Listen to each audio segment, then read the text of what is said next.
Hello investors, welcome to Tiwari stock Gurukul channel. दोस्तों, आज की इस वीडियो में हम डिवीस लैबोरेटरीज लिमिटेड, जो वर्ल्ड की टॉप 3 एपीआई मैन्युफैक्चरिंग कंपनी है और जो भारत की top most API manufacturing company है, उसके बारे में डिटेल एनालिसिस करेंगे। तो दोस्तों, वीडियो में आगे हम इस कंपनी के revenue segment, geography wise distribution देखेंगे। फिर हम इस कंपनी के मैन्युफैक्चरिंग फैसिलिटीज़ के बारे में जानने की कोशिश करेंगे। उसके बाद हम प्रोडक्ट पोर्टफोलियो जानेंगे कि ये कंपनी क्या मैन्युफैक्चर करती है या किस सेगमेंट में इस कंपनी का बिजनेस है। उसके बाद इस कंपनी के हम डिफरेंट पैरामीटर्स में कैसा ग्रोथ है उसके बारे में जानेंगे। फिर उसके बाद हम इस कंपनी का वैल्यूएशन देखेंगे कि इस प्राइस पे हम इस कंपनी में इन्वेस्ट कर सकते हैं कि नहीं। और लास्टली हम डिस्कस करेंगे इस कंपनी का जो Q3 रेवेन्यू अभी डिक्लेयर हुआ है उसके बारे में। तो दोस्तों, वीडियो को लास्ट तक जरूर देखना। वीडियो अच्छा लगे तो लाइक करना, चैनल को सब्सक्राइब जरूर करना, जिससे आगे आने वाली इंपॉर्टेंट वीडियो आपको टाइमली मिल पाए। दोस्तों, डिवीस लैबोरेटरीज की स्थापना 1990 में डिवीस रिसर्च सेंटर के रूप में की गई थी। कंपनी ने शुरू से ही एपीआई और इंटरमीडिएट्स के निर्माण के लिए कमर्शियल प्रोसेस का डेवलपमेंट शुरू कर दिया था। एपीआई और इंटरमीडिएट्स निर्माण उद्योग में प्रवेश करने के अपने इंटेंट को दर्शाने के लिए कंपनी ने 1994 में अपना नाम बदलकर डिवीस लैबोरेटरीज लिमिटेड रख दिया था। यह कंपनी जो है लीडिंग मैन्युफैक्चरर है API, active pharmaceutical ingredients, intermediates और number of the registered starting materials जो डिफरेंट प्रोडक्ट में यूज होते हैं। वह यह कंपनी बहुत ही हाई लेवल ऑफ स्टैंडर्ड से बनाती है और मोर देन 95 कंट्रीज़ में ये अपने प्रोडक्ट को, अपने रॉ मटेरियल को एक्सपोर्ट कर रही है। दोस्तों, डिवीस कंपनी जो है रिसेंटली एक माइलस्टोन अचीव की है। यह वर्ल्ड की टॉप 3 एपीआई मैन्युफैक्चरर बन गई है। इस कंपनी के पास में more than 17,000 highly trend professionals हैं जो डिफरेंट डिपार्टमेंट्स में काम करते हैं। और इसके जो R&D पार्ट है, इसमें मोर देन 500 साइंटिस्ट काम करते हैं जो वर्ल्ड क्लास प्रोडक्ट जो अपने कस्टमर्स को ये सप्लाई करती है। दोस्तों, इस कंपनी का अगर रेवेन्यू ब्रेकअप ज्योग्राफी वाइज देखते हैं तो इस कंपनी का 23% रेवेन्यू जो है अमेरिका USA से आता है, 47% रेवेन्यू यूरोपियन कंट्रीज से आता है, 13% रेवेन्यू इंडिया से, 12% रेवेन्यू जो है एशिया से और रेस्ट ऑफ द वर्ल्ड से केवल 5% रेवेन्यू है। दोस्तों, इस हिसाब से अगर देखते हैं तो इस कंपनी का जो मैक्सिमम रेवेन्यू जो है यूरोप पे डिपेंडेंट है। तो इसी तरह दोस्तों, हम इस कंपनी के कुछ इंपॉर्टेंट पैरामीटर देखते हैं। जैसे हम देख रहे हैं कि 2019 से 20 में कंपनी एक्सपोर्ट से इस कंपनी का रेवेन्यू 87% था, जो कि 2020 और 21 में ये 88% हो गया।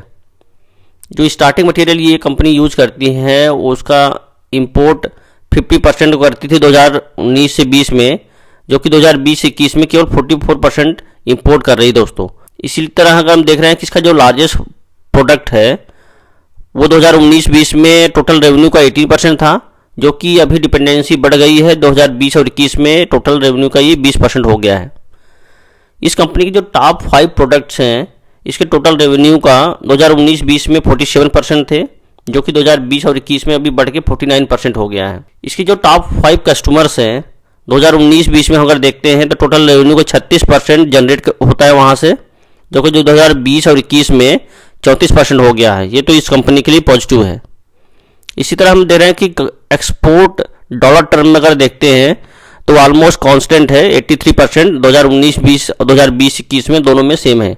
दोस्तों, इसके जो कुछ इंपॉर्टेंट पैरामीटर हैं, जैसे लार्जेस्ट प्रोडक्ट, टॉप 5 प्रोडक्ट्स और टॉप 5 कस्टमर्स जो है, इस पर डिपेंडेंसी इस कंपनी की बहुत ज़्यादा है। दोस्तों, जैसे हम जानते हैं कि कोई भी कंपनी जो एपीआई मैन्युफैक्चरिंग या मेडिसिन मैन्युफैक्चरिंग में है, उसका सक्सेस जो है इस पर डिपेंड करता है कि उसके कितने साइंटिस्ट जो है उसके R&D सेंटर में काम करते हैं।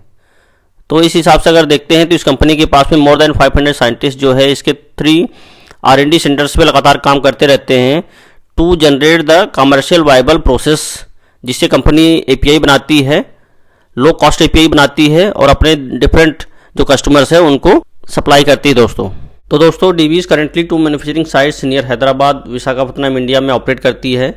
इस कंपनी की जो 3rd मैन्युफैक्चरिंग साइट्स आने वाली है वो काकीनाडा आंध्र प्रदेश में आएगी। इस कंपनी की जो दोनों मैन्युफैक्चरिंग यूनिट्स हैं, इसमें मोर देन 50 प्रोडक्शन बिल्डिंग है, 60 फार्मास्यूट्स हैं, जिसमें टोटल रिएक्शन कैपेसिटी जो है 14,000 मीटर क्यूब है, जो इस साइट्स को वर्ल्ड की लार्जेस्ट एपीआई मैन्युफैक्चरिंग फैसिलिटी बनाती है। दोस्तों अब हम डीवीस लैबोरेटरीज के जो डिफरेंट बिजनेस सेगमेंट्स हैं, डिफरेंट वर्टिकल्स हैं, उनके बारे में डिस्कस कर लेते हैं। तो जो इनका पहला बिजनेस वर्टिकल है वो जेनेरिक एपीआई का है और Divi's continue to be global leader in largest volume generic API. इस प्रोडक्ट लिस्ट में कंपनी 30 एपीआई मैन्युफैक्चर करती है और जिसका लगभग 1000 टन पर ईयर ये डिफरेंट अपने कस्टमर्स को सप्लाई करती है। इन एडिशन टू 30 एपीआई डीवीस जो कमर्शियल मैन्युफैक्चर करती है, इसके अलावा भी ये लगभग 10 एपीआई इसके और भी हैं जो डिफरेंट R&D या पायलट स्केल डेवलपमेंट प्रोसेस में है। इस कंपनी की जो सेकंड की वर्टिकल है दोस्तों वह है कस्टम सिंथेसिस का। इसके अंतर्गत यह कंपनी जो है कॉन्ट्रैक्ट मैन्युफैक्चरिंग सर्विसेज प्रोवाइड करती है ग्लोबल इनोवेटर कंपनीज को एपीआई और इंटरमीडिएट सप्लाई करने के लिए। इसके अंतर्गत इस कंपनी की जो प्रोडक्ट पोर्टफोलियो है बहुत ही वास्ट है और जो कि डिफरेंट थेरेपिस्ट एरिया में फैले हुए हैं। यह कंपनी कैपेबल है handling high energetic reactions with high potency, जो कि बिग फार्मा कंपनीज की रिक्वायरमेंट रहती है। दोस्तों इस कंपनी की जो थर्ड की वर्टिकल्स है वो न्यूट्रास्यूटिकल्स मैन्युफैक्चरिंग की है।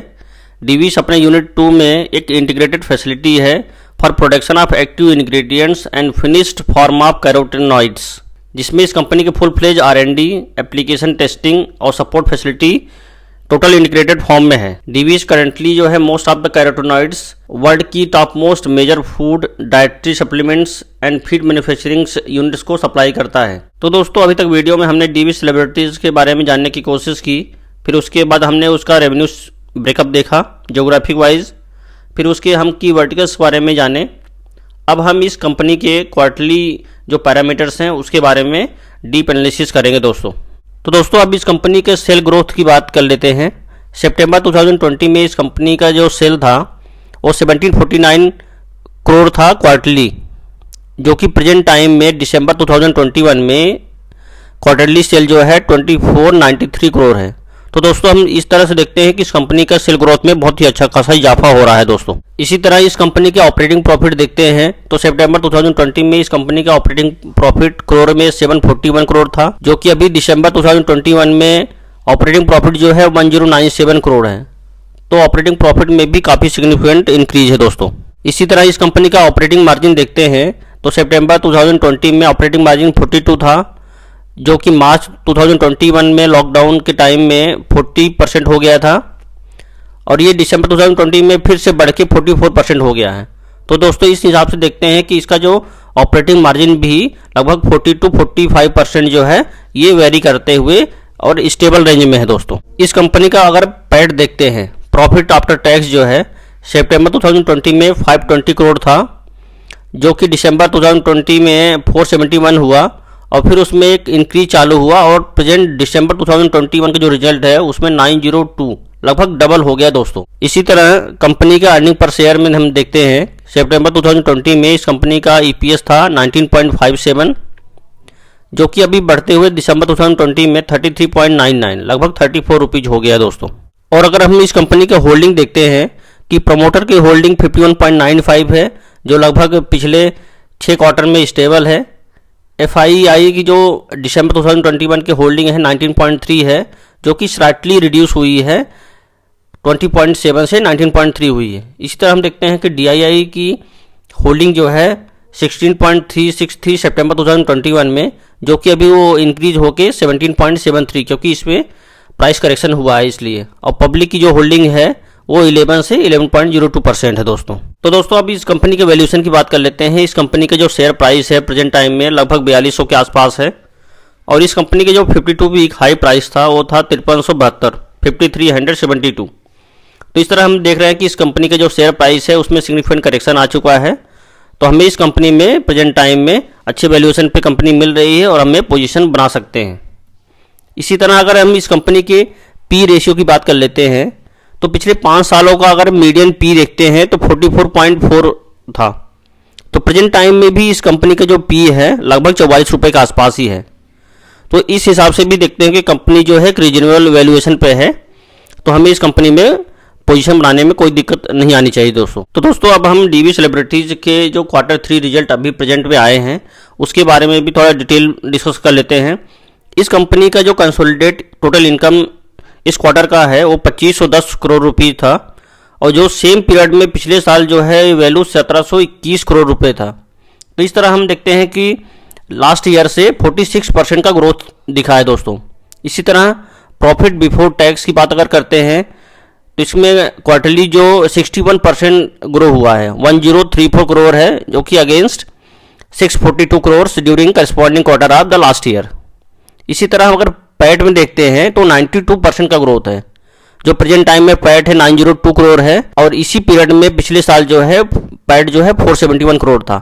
तो दोस्तों इस रिजल्ट के आधार पर भी हम बोल सकते हैं कि इस कंपनी में लॉन्ग टर्म प्रॉस्पेक्ट से भी हम पोजीशन बना सकते हैं, और अगर हमें पोजीशनल ट्रेड लेना है तो भी हम इस टाइम में इसमें पोजीशन बना सकते हैं दोस्तों। तो दोस्तों वीडियो कैसा लगा कमेंट करके जरूर बताएं। अगर वीडियो अच्छा लगा तो लाइक करना, चैनल को सब्सक्राइब जरूर करें, जिससे आगे आने वाले इंपॉर्टेंट वीडियो आपको टाइमली मिल पाए और अपना इन्वेस्टमेंट डिसीजन सही तरीके से ले पाएं। तो दोस्तों वीडियो देखने के लिए धन्यवाद।